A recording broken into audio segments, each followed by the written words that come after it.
10 fingers channel में आपका स्वागत है। आज हम कक्षा 10 की गणित में प्रश्नावली 9.1 का प्रश्न क्रमांक 9 हल करेंगे।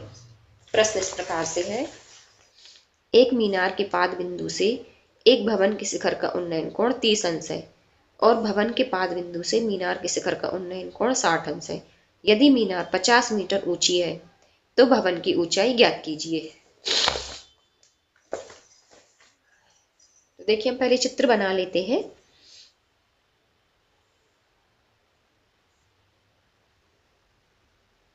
यहाँ पर एक ये हमने भवन बना लिया।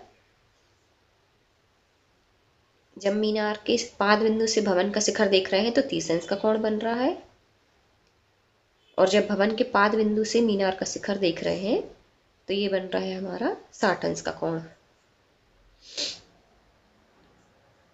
अब आप लोग सोच रहे होंगे कि मैम इनमें भवन किसको माने, मीनार किसको माने। देखिए, ये जो ए बी है ये मीनार है। कैसे पता चला? क्योंकि जब भवन के पाद बिंदु से मीनार का शिखर दिख रहा है तो 60 अंश का कोण बन रहा है। जहां पर ज्यादा अंश का कोण बन रहा है वो मीनार है। देखिए, जब कोई भी वस्तु ज्यादा ऊंची होती है तो उसको देखने के लिए हम सिर को थोड़ा ज्यादा ऊंचा करते हैं, और हमारी जो आंख से उन्नयन कोण बनता है वो ज्यादा अंश का बनता है। तो 60 अंश का कोण बन रहा है, और यहाँ पर 30 अंश का, तो जिसमें 30 अंश का बनेगा वो वस्तु छोटी है, और जहां पर 60 अंश का बन रहा है वो ज्यादा लंबी है। तो हम लिखेंगे, माना मीनार की ऊंचाई ए बी बराबर 50 मीटर, ये हमें दिया है।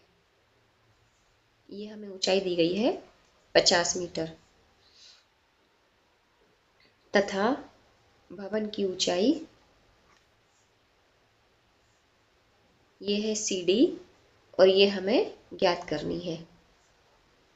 जो जो कोण दिए हैं वो भी लिख लेंगे। एंगल ए सी बी बराबर 60 अंश, एंगल डी बी सी बराबर, या सी बी डी बराबर 30 अंश।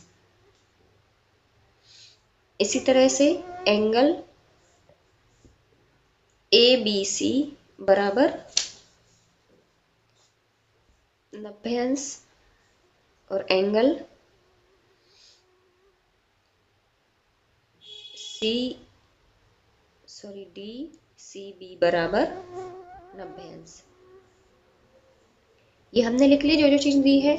अब हम सिंपली क्या करेंगे, एक बार हम लगाएंगे tan 60 डिग्री, तो हमें आधार BC ज्ञात हो जाएगा, क्योंकि हमें 50 मीटर पहले से दिया है लंब, और BC आधार है। और एक बार हम लगाएंगे tan 30 डिग्री, तो फिर हमें CD ज्ञात हो जाएगा। tan ही क्यों ले रहे हैं, साइन या कॉस क्यों नहीं ले रहे? क्योंकि tan में आता है हमारा लंब बटे आधार। आप लोगों ने पढ़े हैं LA अपन के A। तो आधार दोनों में कॉमन है, दोनों के कर्ण तो बिल्कुल अलग अलग है, आधार कॉमन है, इससे हमें लंब पता चल जाएगा CD, और यही हमें CD ज्ञात करना है। तो हम लगाएंगे समकोण त्रिभुज ABC में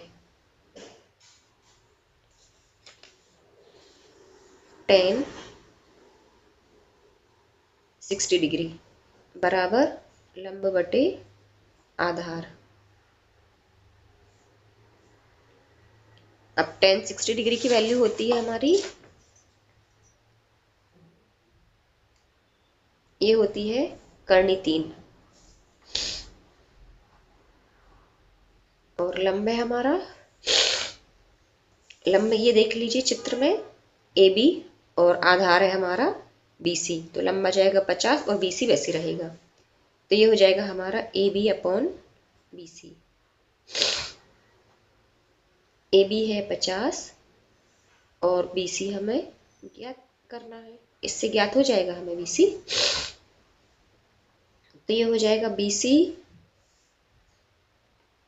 गुणा कर्णी 3 बराबर 50। ये आ जाएगा BC बराबर 50 बटे कर्णी 3। ये इसको हम समीकरण नंबर 1 का भी नाम दे सकते हैं। अब हम ले लेंगे समकोण त्रिभुज CD DCB।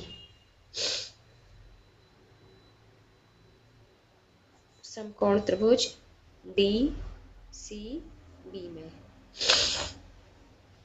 यहाँ पर भी हम लगा लेंगे tan 30 डिग्री।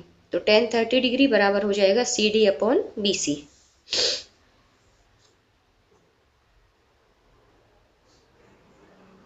ये हो जाता है लंब बटे आधार,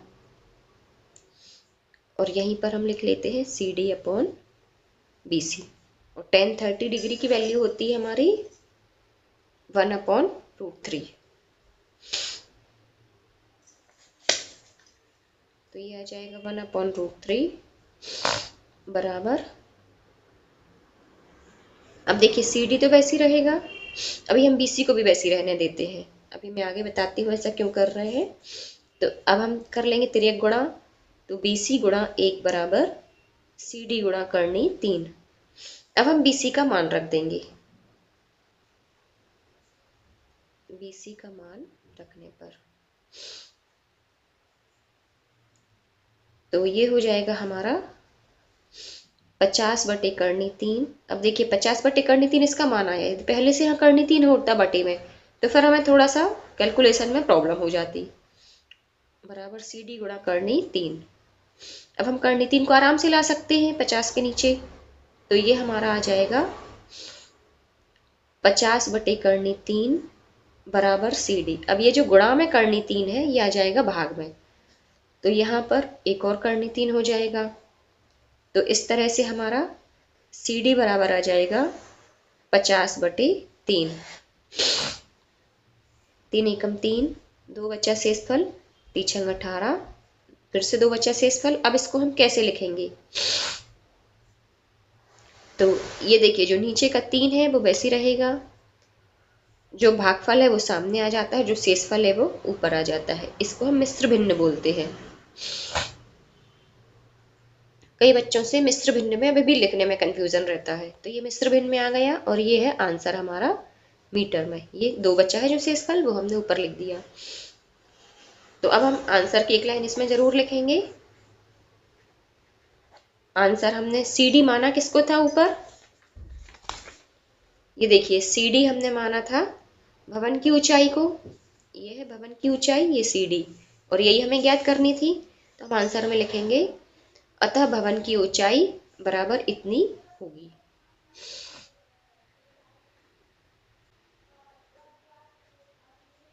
तो बहुत, और बच्चों वीडियो खत्म करने से पहले जो 2 गलतियां हो गई हैं मैं आपको बता दूं। यहाँ पर बीसी का जो हमने मान निकाला, देखिए जो बीसी है इसका मान भी मीटर के रूप में आएगा। यहाँ पर ये बीसी यदि हम चित्र में देखें तो इसका मान भी मीटर में आएगा। तो यहाँ पर हम लिखेंगे 50/3 मीटर, है ना।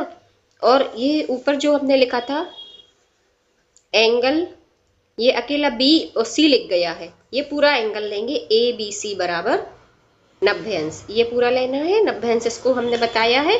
तो यहाँ पर लिखेंगे ए बी सी बराबर 90 अंश।